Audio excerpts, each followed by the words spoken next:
আমি ধরে নিলাম শেখ মুজিব খুব খারাপ লোক, খুব খারাপ লোক, আপনি শেখ মুজিবুর রহমানকে মেরে ফেললেন কারণ খারাপ লোক বলে।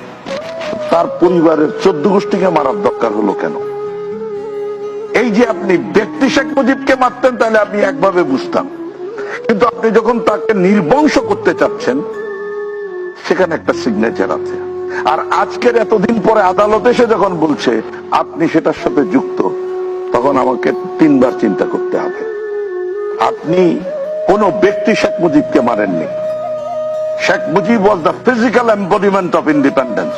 আপনি স্বাধীনতার মূর্ত প্রতীককে হত্যা করেছেন। তা আপনার সাথে আমার কিন্তু আর হবে না। এই জায়গায় পরিষ্কার করা উচিত। আমি আজকে আপনার সাথে বসে আছি, গুড এনাফ। আমি কালকে তো আপনাকে রাস্তায় গুলি করবো তো। আমি এই ওপেন মিটিং এ বলছি করবো তো, বাট আপনার সাথে আমার রিলেশনটা সে জায়গায় দাঁড়িয়ে আছে। You are denouncing my independence. আপনি এই 2 দিন আগে আল কায়দার বক্তব্যের সাথে আপনার